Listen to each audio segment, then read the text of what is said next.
כולם, שלום, אני שבי מ-Simply Talk Hebrew ואני מאוד מתרגשת, I'm very excited לדבר היום על ט"ו בשבט, כי אני מאוד מאוד מאוד אוהבת את ט"ו בשבט. מה זה ט"ו בשבט? ט"ו בשבט זה חג, it's a holiday, זה חג, אבל זה לא חג של אנשים, זה חג של עצים. אוקיי? זה כמו ראש השנה של העצים, או אפשר אולי לחשוב על זה כמו יום הולדת של העצים. ובשבילי ט"ו בשבט זה יום מאוד מאוד כיף, ויש לי זיכרונות, memories מאוד טובים מהמשפחה שלי כשאני הייתי ילדה. אנחנו היינו כל ט"ו בשבט יושבים ביחד, וההורים, my parents, ההורים שלי היו קונים כל מיני פירות, fruits, כל מיני פירות, אבל לא סתם פירות, היו קונים פירות מיוחדים, שבדרך כלל אנחנו אף פעם לא היינו אוכלים כמו דרגון פרוט או כמו סטאר פרוט או דברים כאלה שבדרך כלל לא היה בישראל, אבל לכבוד בשביל ט"ו בשבט היו מביאים מתאילנד או מכל מיני מקומות, ואנחנו היינו יושבים וחותכים חתיכות, וכל ילד היה מקבל חתיכה ואוכלים, וואו, ואז הרבה מאוד גם פירות יבשים, dried fruit, זה גם חלק מהמסורת, tradition, לאכול פירות יבשים בט"ו בשבט, והיינו אוכלים וממש, וואי, אני ממש מרגישה, ממש עכשיו, עד היום אני מרגישה בפה שלי את הטעם, the taste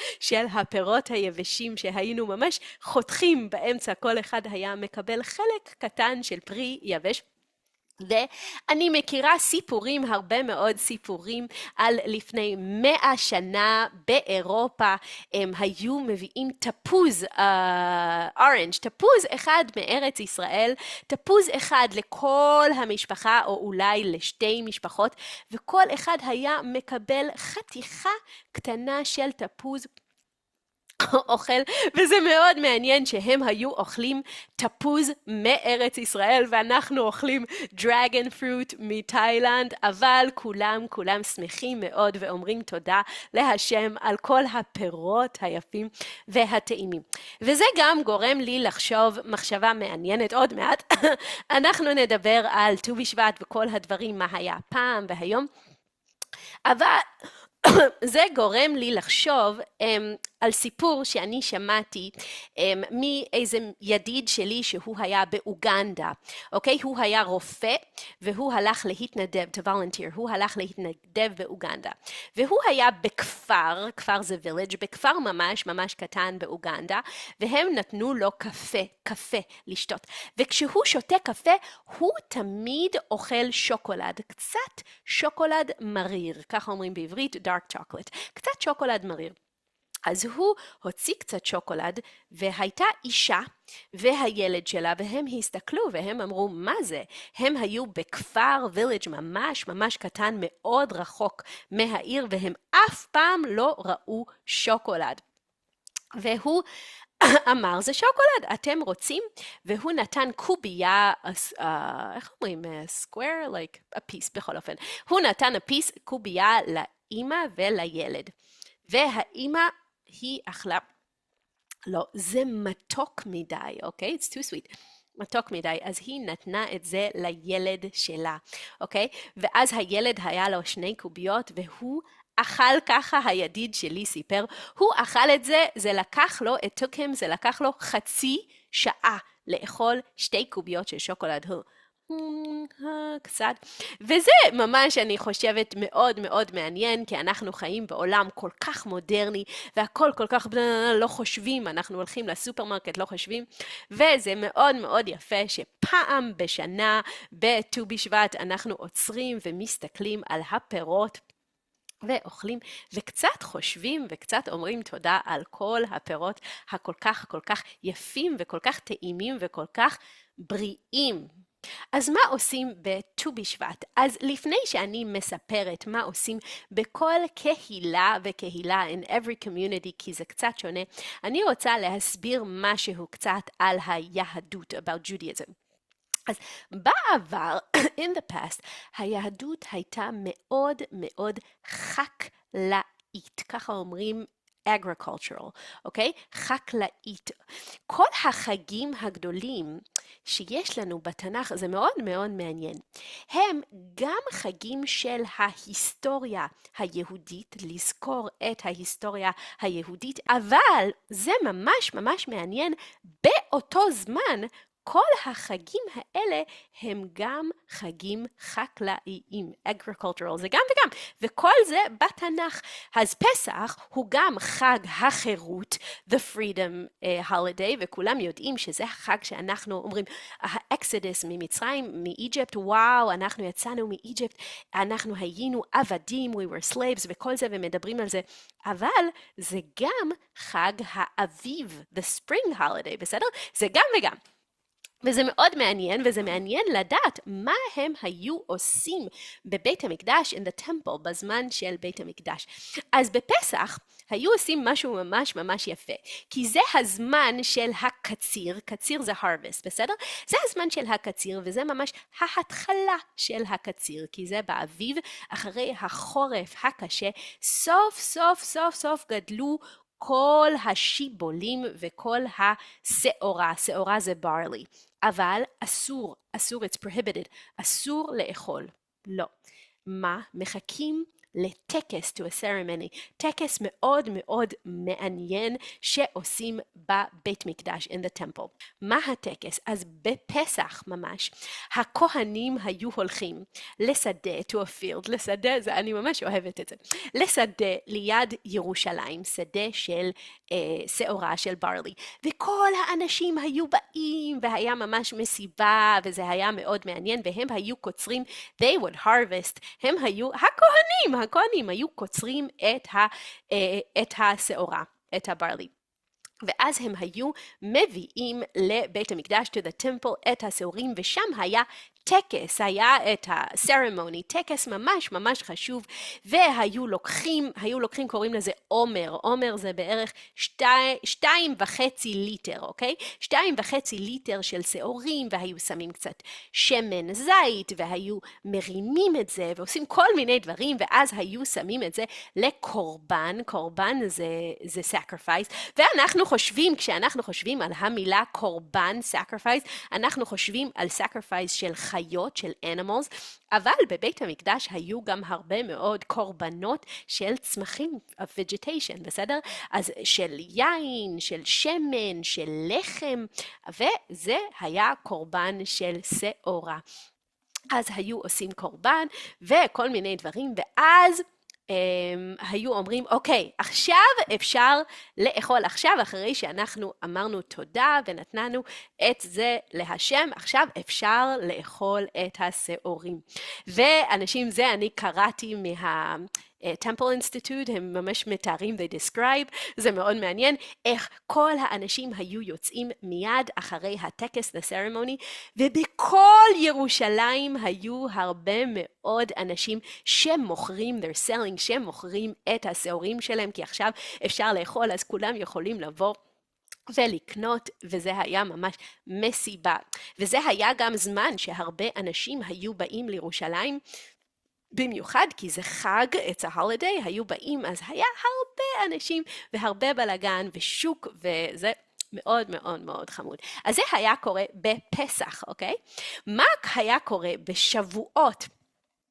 שבועות אנחנו גם יודעים שזה החג של מתן תורה, we received the Torah on שבועות, אבל באותו זמן בתנ"ך גם קוראים לזה חג הקציר, אוקיי? The harvest, וזה the harvest holiday, וזה היה קורה כבר בקיץ, וזה הזמן שממש ממש היה כבר קציר, שאנשים ממש ממש כל הפירות וגם החיטה, the wheat, אנשים כבר יכלו לקצור, to harvest, וזה זמן ממש ממש של שמחה. אבל לפני שאנחנו שמחים כל כך ואנחנו אוכלים את הכל, צריך להגיד תודה. אז מה היו עושים? קוראים לזה ביקורים, אולי אתם מכירים את המילה. ביקורים זה כזה beginning, היום בעברית אנחנו ממש משתמשים לזה בדרך כלל, ביקורים ל-beginning, התחלה של משהו מאוד חדש וטוב ומשמח. אבל אז זה היה, ביקורים זה ממש ממש ההתחלה של הפירות, the first fruit. אז מה קורה? יש חקלאי, הפארמר, בסדר? החקלאי יוצא והוא מסתכל והוא רואה, וואו! יש לי רימון אחד קטן ראשון, אוקיי? זה הרימון הראשון. אז הוא לוקח חוט, ה-thread, והוא קושר על הרימון, והוא אומר, הרימון הזה הולך לבית המקדש, to the temple, אוקיי? ואז יום אחר כך הוא רואה, יש לי תאנה, תאנה זה פיג, יש לי תאנה ראשונה, אז הוא קושר, התאנה הראשונה הזאת הולכת לבית המקדש. וככה לכל חקלאי, every farmer, יש להם את הפירות הראשונים, אוקיי? ואז הם לוקחים סל, סל זה basket, הם לוקחים סל ושמים את כל הפירות הראשונים, וכולם ביחד, זה כל כך יפה, כל הכפרים, all the small villages, ומכל הערים מתחילים לבוא אנשים ביחד, וכולם עם הסלים, with their baskets, עם הפירות בתוכו, והם היו עושים מסיבה ממש, והיה מוזיקה, והיה שור, an ox, שהיו שמים לו כזה זהב, גולד, זהב על הקרניים, על his horns היו שמים, והוא היה הולך, וכולם ביחד היו הולכים ושרים, וכולם עם הביקורים, ובכל מקום שהם היו עוברים, זה הולכים לבית המקדש, וזה באים מכל הארץ, ובכל מקום שהם היו עוברים, they would pass, אנשים היו עוצרים ושרים, ועושים מסיבה כל כך יפה. ואז הם היו מגיעים לירושלים ומביאים לבית המקדש את כל הביקורים, the first fruit. ואז החקלאי, the farmer, החקלאי היה בא אל הכהן, מביא לו את הביקורים ואומר, הנה הביקורים, אוקיי? ואז הוא היה קורא משהו מהתנ"ך, שכתוב שם, תודה רבה להשם שהביא אותנו, שהוציא אותנו ממצרים, took us out of Egypt, והביא אותנו לארץ כל כך יפה, שיש בה כל כך הרבה פירות טובים. איזה יפה זה. והיו נותנים להם, ואז כולם היו שרים ושמחים, והיה ממש מסיבה גדולה, והיה עוד מנחה, another kind of sacrifice, גם של החיטים, the wheat, היו עושים מזה לחם, והיו גם מביאים את הלחם. בקיצור, זה היה ממש מסיבה גדולה ושמחה גדולה. זה לא הסוף, גם סוכות הוא גם חג של חקלאות. אז סוכות זה החג שאנחנו זוכרים שאנחנו היינו במדבר in the desert, ואני דיברתי על זה הרבה בפרק. זה הזמן שאנחנו היינו אבודים, we were lost, והשם שמר עלינו במדבר.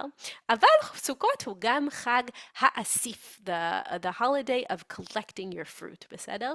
זה הזמן שהוא בסתיו, ואנחנו לוקחים מהעצים את הענבים, את התמרים, זה הזמן שעושים שמן, שעושים יין, זה הזמן של הסוף של העבודה הקשה ושל כל השמחה. זה זמן ממש של שמחה גדולה, ובבית המקדש היו כל מיני טקסים, טקסים זה ceremonies, טקסים ממש מיוחדים ויפים. היה טקס של ניסוך המים קוראים לזה, שכל בוקר בסוכות היו הולכים למעיין, to a spring, מעיין, והיו לוקחים מים ושמים ושופכים את זה בבית המקדש יחד עם יין, וזה תפילה שאנחנו רוצים שיהיו בעזרת השם גשמים, שיהיה גשם לשנה הבאה. והיה גם שמחת בית השואבה, שזה היה חגיגות ממש גדולות כל לילה בירושלים. אנשים היו רוקדים, היו שרים, היה מוזיקה, היה לפידים, fire, והיה ממש שמחה גדולה, וחז"ל the sages הם אומרים, מי שלא ראה את השמחה של בית השואבה בירושלים, לא ראה שמחה. If a person hasn't seen this happiness, you've never seen happiness in your life. ממש חמוד. וגם היה קורבנות, sacrifice, גם של פרים of oxes, היה 70 קורבנות, וזה היה בשביל יש במסורת, in the tradition היהודית, יש 70 עמים, there are 70 nations in the world. אז זה היה בשביל להתפלל לשלום בשבילנו, העם עם ישראל, אבל גם בשביל כל העולם, כל ה-70 nation. אז זה מאוד מאוד מעניין שכל החגים האלה בתורה הם גם חגים מאוד פרטיקולריים בשביל העם היהודי וההיסטוריה, אבל גם הם חגים מאוד אוניברסליים של דברים של כולם, של שמחה, של עונות, seasons, ושל הזמן של החקלאות.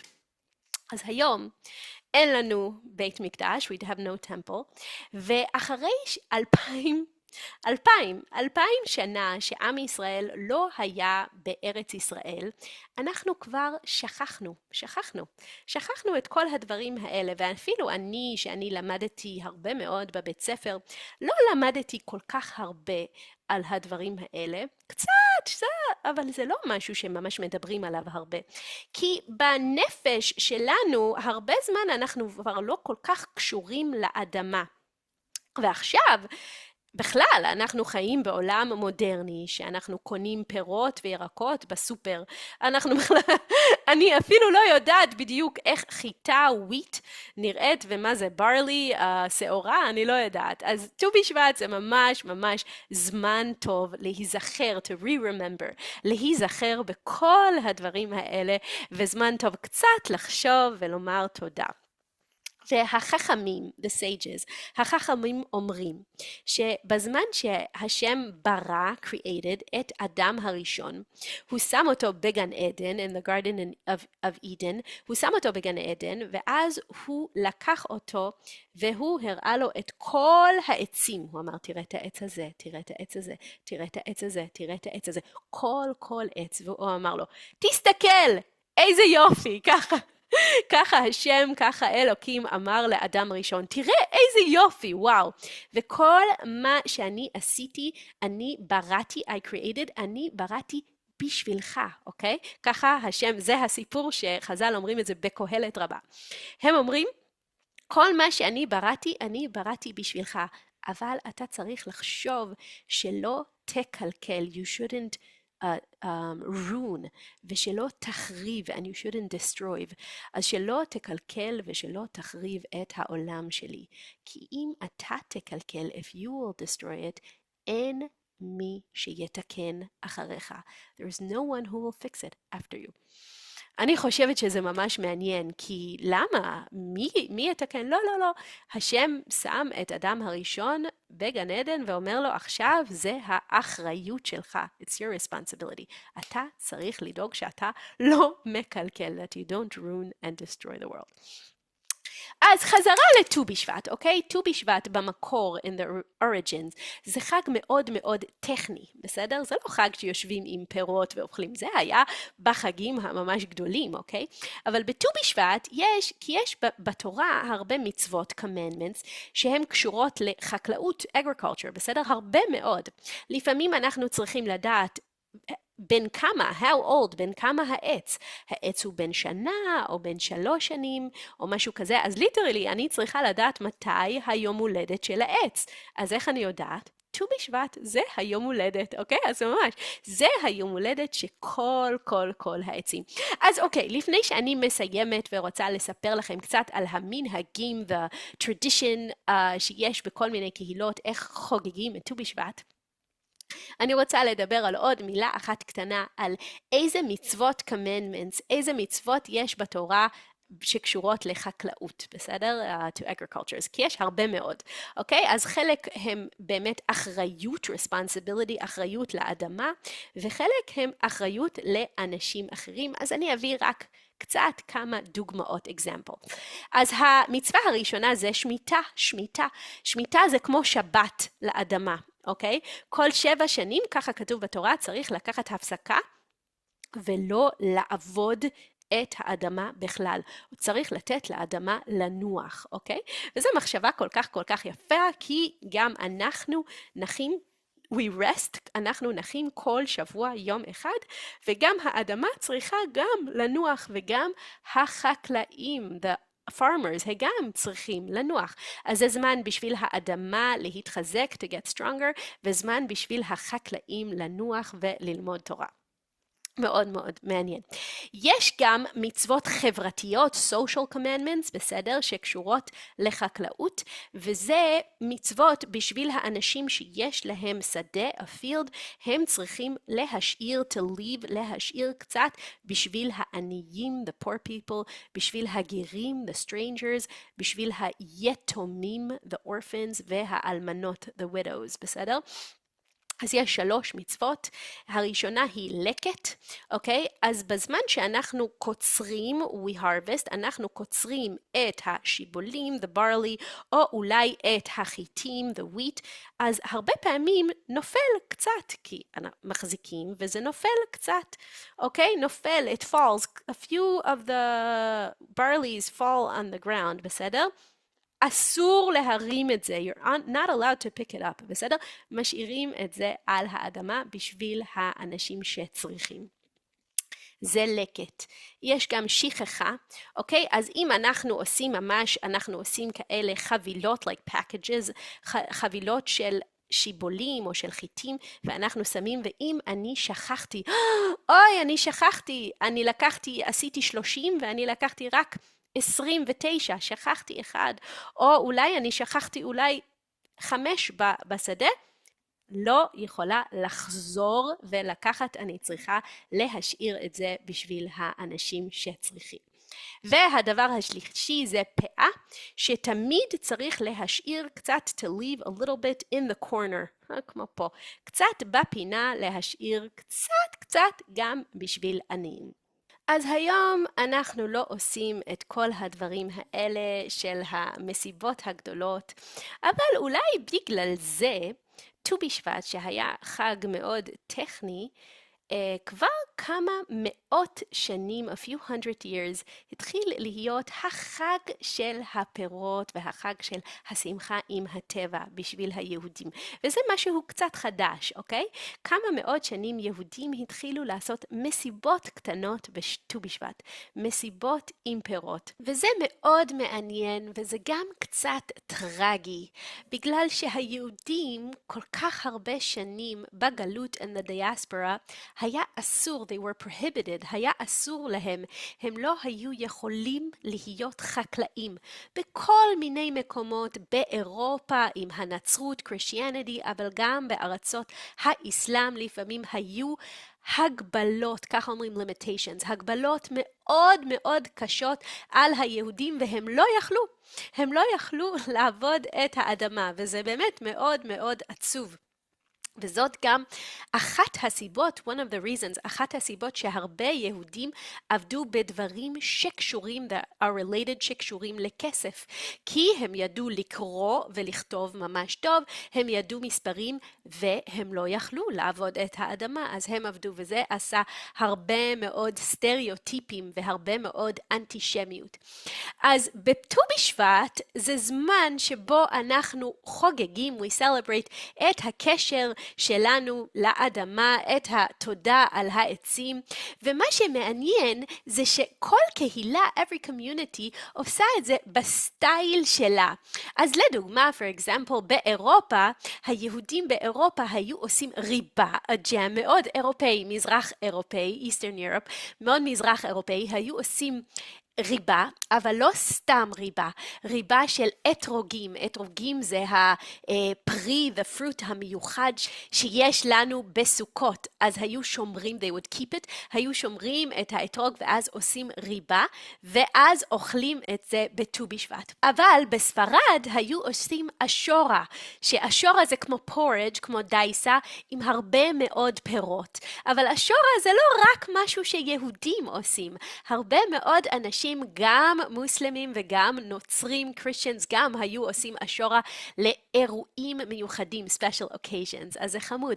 בסוריה הם היו אוכלים אורז בחלב, והיו אומרים בבית כנסת את 10 הדיברות, the 10 commandments, ובטוניסיה יש להם אוכל שקוראים לזה בסיסה, פירות, אגוזים, תבלינים, ובסלוניקי הם גם היו אוכלים משהו, אסורה גם קוראים לזה, וגם הם היו עושים משהו מאוד יפה בסלוניקי, בסלוניקי. בסלוניקי הם היו לוקחים הרבה פירות ונותנים לעניים, to the poor people. וגם הם היו, אני חושבת זה מאוד יווני, very Greek, הם היו עושים הצגה, a play, הצגה שמדברים על פירות. ולקהילה האפגנית באפגניסטן, הם היו שותים 4 כוסות של יין, והיו אוכלים אוכל מיוחד מארץ ישראל, כל מיני דברים, ממש בכל מקום היה, כל קהילה עשתה משהו שזה עם האוכל שלה, שהיא מכירה מהארץ שלה, אבל זה גם משהו יהודי. אני מאוד אוהבת את זה. הכי מגניב, הכי קול, אני חושבת היה בארץ ישראל, זה היה במאה ה-17, ב-1700s, החכמים בצפת, הם עשו ממש משהו מאוד גדול, והיו אוכלים 30 סוגים של פירות, 30 סוגים של פירות, וגם שותים 4 כוסות של יין. יין זה גם מהאדמה, זה גם vegetation, אוקיי? אז זה מאוד מאוד נחמד. אני רוצה לסיים עם מחשבה שהייתה לי על גן עדן, אוקיי? גן עדן, the garden of Eden. שכתוב בתורה משהו מאוד מאוד מעניין, שכשאדם הראשון, כשאלוקים, כשהשם שם את אדם הראשון בגן עדן, הוא שם את אדם הראשון לעבוד, זה המילים שכתוב בתנ"ך, בג'נסיס, בראשית, לעבוד ולשמור, to work the land and to keep it or guard it, לשמור, אוקיי? לעובדה ולשומרה. אבל זה מאוד מאוד, קודם כל זה ממש מצחיק, שזה גן עדן, אוקיי? אני חושבת, מי חושב שצריך לעבוד בגן עדן? למה לעבוד? אני חשבתי שגן עדן זה זמן להריח את הפרחים, ליהנות, to enjoy, ליהנות מכל המים והעצים, אבל לעבוד ולשמור מה זה. ומה שיותר מוזר, עוד יותר מוזר, even more strange, זה שאחרי שאדם הראשון מגורש, is expelled, מגורש מגן עדן, יש לו עונש. ומה העונש שלו? שהוא צריך לעבוד את האדמה. מה?